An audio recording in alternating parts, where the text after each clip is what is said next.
Hi hello welcome back to letters learn. അപ്പോൾ U school ടീച്ചറിൻ്റെ ഇൻ്റർവ്യൂവിന് ചോദിക്കാവുന്ന മറ്റൊരു ചോദ്യം ഇന്ന് ഡിസ്കസ് ചെയ്യാം. ടീച്ചർ ആയതുകൊണ്ട് തന്നെ നേരിടാൻ പോകുന്നത് 9 വയസ്സ് മുതൽ 12 വയസ്സ് വരെയുള്ള കുട്ടികളെ ആയിരിക്കും.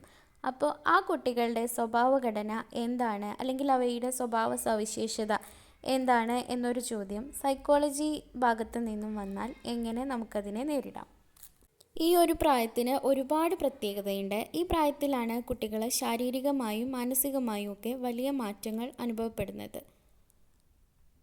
അതിൽ ചില പൊതുവായ സ്വഭാവ സവിശേഷതകൾ എന്തൊക്കെയാണെന്ന് വെച്ചാൽ, ഒന്ന് ഇൻഡിപെൻഡൻസ് ആണ്, മറ്റൊന്ന് സോഷ്യൽ ആൻഡ് ഇൻ്റർപേഴ്സണൽ ഗ്രോത്ത്, പിന്നെ inquisitiveness and argumentation, self awareness, handling difficulties, creative and imaginative nature. ഇതൊക്കെ എന്താണെന്ന് ഡീറ്റെയിൽ ആയിട്ട് പറയാം. ഈ ഇൻഡിപെൻഡൻസ് എന്ന് പറയുന്നത് ഈ ഒരു പ്രായത്തിൽ കുട്ടികൾ സ്വയം തീരുമാനങ്ങൾ എടുക്കാൻ ആഗ്രഹിക്കുന്നുണ്ടാവും. അപ്പോൾ എന്ത് കാര്യത്തിനാണെങ്കിലും ഒരു ചെറിയൊരു ഉദാഹരണം പറയാം. ഇപ്പോൾ കുട്ടികൾ സ്കൂളിലേക്കൊക്കെ പോകുമ്പോൾ അവരുടെ ബുക്ക് കവർ ചെയ്യുമല്ലോ, ആ ബുക്ക് കവർ ചെയ്യുന്നതിൻ്റെ കവറിങ് അവർക്ക് തന്നെ സെലക്ട് ചെയ്യാൻ ഒരാഗ്രഹം ഉണ്ടായിരിക്കും. പണ്ടൊക്കെ അത് അച്ഛനും അമ്മയും ഒക്കെ സെലക്ട് ചെയ്ത് കൊടുക്കുമായിരിക്കും. പക്ഷെ ഇപ്പോൾ അവർക്ക് എൻ്റെ ബുക്കിന് ഇതുപോലത്തെ സാധനം വേണം എന്നുള്ള ആഗ്രഹം അവർക്ക് തന്നെ ഉണ്ടായിരിക്കും. അപ്പോൾ അങ്ങനെയുള്ള സ്വയം തീരുമാനങ്ങൾ എടുക്കാൻ തുടങ്ങുന്നു. അതൊരു ചെറിയ ഉദാഹരണം മാത്രമാണ് കേട്ടോ. തീരുമാനങ്ങൾ എടുക്കുന്നതിൽ കുട്ടികൾ താല്പര്യം കാണിക്കുന്നുണ്ടാവും. മാതാപിതാക്കളിൽ നിന്നുള്ള ആശ്രയത്വം പരമാവധി കുറയാൻ തുടങ്ങുന്നത് ഈ ഒരു സമയത്താണ്. പിന്നെ കുറച്ച് ഉത്തരവാദിത്തങ്ങളൊക്കെ അവരെടുക്കാൻ പഠിക്കുന്നുണ്ടാവും. സ്വതന്ത്രമായി ആലോചിക്കാൻ തുടങ്ങും. തീരുമാനങ്ങൾ എടുക്കുന്നതിൽ സ്വയം താല്പര്യം കാണിക്കും. പിന്നെ വലിയവരിൽ നിന്ന് കുറച്ച് ദൂരം പോകാനും തങ്ങൾക്ക് തന്നെ കാര്യങ്ങളൊക്കെ ചെയ്യാനുള്ള ഒരു താല്പര്യമൊക്കെ കാണിച്ചു തുടങ്ങും. മറ്റൊന്നാണ് സോഷ്യൽ ആൻഡ് ഇൻ്റർപേഴ്സണൽ ഗ്രോത്ത് എന്ന് പറയുന്നത്. ഇപ്പോൾ എന്തെങ്കിലുമൊക്കെ ഒരു കൂട്ടായ്മ അല്ലെങ്കിൽ സുഹൃത്തുക്കളെ തിരഞ്ഞെടുക്കാനും അവരുമായിട്ട് ഇടപഴകാനും ഒക്കെ കൂടുതൽ താല്പര്യം കാണിക്കും. ഈ പ്രായത്തിൽ കുട്ടികൾക്ക് ഒരുപാട് സുഹൃത്ത് ബന്ധങ്ങൾ ഉണ്ടാവും. അതായത് ഈ സമയത്ത് കുട്ടികൾ ട്യൂഷന്, സ്കൂള്, പിന്നെ ചില കുട്ടികൾ മദ്രസ, അവരൊക്കെ പോകുന്ന കുട്ടികളായിരിക്കും. അപ്പോൾ ഈ എല്ലാ തരം എഡ്യൂക്കേഷണൽ സ്റ്റേറ്റിൽ നിന്നും കുട്ടികൾക്ക് കമ്പനീസ് ഉണ്ടാവും, ഫ്രണ്ട്ഷിപ്പ് ഉണ്ടാവും. അപ്പോൾ അവരൊക്കെ ആയിട്ട് എല്ലാവരുമായിട്ടും ഒരേ തരത്തിൽ നല്ല രീതിയിലുള്ള സൗഹൃദം സൂക്ഷിക്കാൻ ഈ ഒരു പ്രായത്തിൽ കുട്ടികൾക്ക് കഴിവുണ്ടായിരിക്കും. പിന്നെ സുഹൃത്തുക്കളെ സംബന്ധിച്ചുള്ള തിരിച്ചറിവ് കുട്ടികളിൽ ഈ ഒരു സമയത്ത് മെച്ചപ്പെടും. കൂട്ടായ്മയിലും ടീമിൽ പ്രവർത്തിക്കുന്നതിലൊക്കെ അവർക്ക് ആഗ്രഹം ഉണ്ടായിരിക്കും. ഒറ്റയ്ക്ക് ഇരിക്കുന്നതിനേക്കാളും ഇങ്ങനെയുള്ള സുഹൃത്തുക്കളുടെ കൂടെ ഇരിക്കാനായിരിക്കും ആഗ്രഹം ഉണ്ടാവുന്നത്. ഗ്രൂപ്പ് പ്രവർത്തനങ്ങളിൽ പങ്കെടുത്ത് സഹകരണത്തിൽ താല്പര്യമൊക്കെ കാണിക്കുന്നുണ്ടാവും. കൂട്ടുകാരുടെ അഭിപ്രായം അംഗീകരിക്കാനും അവയ്ക്ക് പ്രാധാന്യം നൽകാനുമുള്ള ഒരു മനസ്സ് ഈ ഒരു സമയത്ത് ഉണ്ടാവും. ഇപ്പോൾ കൂട്ടുകാരെ മനസ്സിലാക്കാനും അവർക്ക് എന്തെങ്കിലും ബുദ്ധിമുട്ടുകൾ ഉണ്ടാകുമ്പോൾ അതിൽ സഹതാപം കാണിക്കാനൊക്കെ തുടങ്ങും. ഈ ഒരു പ്രായത്തിലുള്ള പ്രധാന കാര്യമാണ് ആർഗ്യുമെൻറ്റേഷൻ എന്ന് പറയുന്നത്. ചോദ്യങ്ങൾ ചോദിക്കാൻ തുടങ്ങും. അല്ലെങ്കിൽ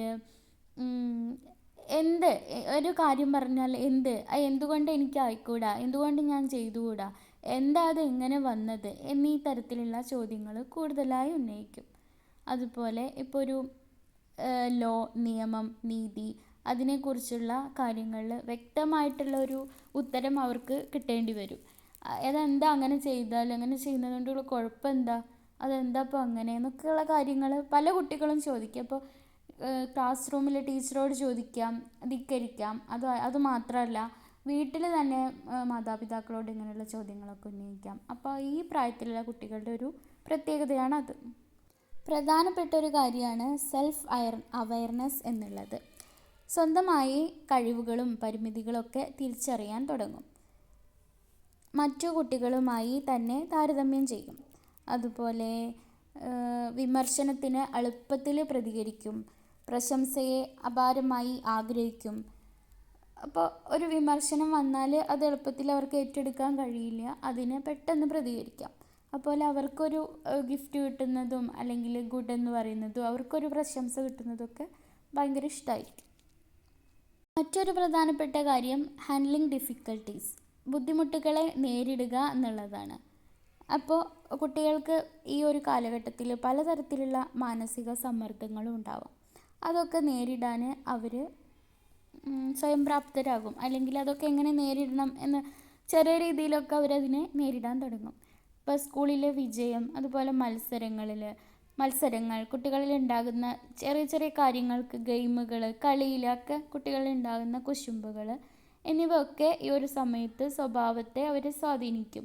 അതിനൊക്കെ ചില രീതിയിലൊക്കെ എങ്ങനെ അതൊക്കെ തരണം ചെയ്യണം എന്നുള്ളൊരു കാര്യം ആ കുട്ടികൾക്ക് തിരിച്ചറിയാൻ തുടങ്ങും ഈ ഒരു സമയത്ത്.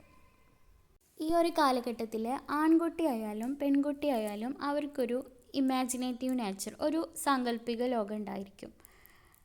പലതരം കലകൾ, എഴുത്ത്, കളികൾ, അതുപോലെ കഥകളി തുടങ്ങിയവയിലൊക്കെ, കഥകളി എന്ന് പറഞ്ഞാൽ പലർക്കും പല രീതിയിലുള്ള കലാരൂപങ്ങളോടായിരിക്കും താല്പര്യം. എന്നിരുന്നാലും ഈ ഒരു കലാരൂപങ്ങളിലും അല്ലെങ്കിൽ കലാകായികത്തിലോടൊക്കെ താല്പര്യം ജനിക്കുന്ന ഒരു സമയമാണിത്.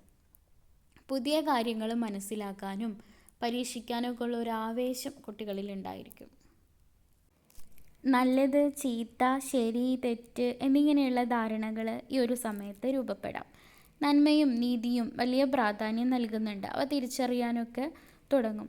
നിയമങ്ങൾ പാലിക്കാൻ ശ്രമിക്കുന്നതിനോടൊപ്പം ചിലപ്പോൾ അതിന് അനുസരിച്ചിട്ടുള്ള ചോദ്യങ്ങൾ ചോദിക്കാനും തുടങ്ങും. നേരത്തെ പറഞ്ഞല്ലോ. അപ്പോൾ ഇതൊക്കെയാണ് ഈ 9 വയസ്സ് മുതൽ 12 വയസ്സ് വരെയുള്ള കുട്ടികളുടെ ഒരു സ്വഭാവ സവിശേഷതയായിട്ട് വരുന്നത്.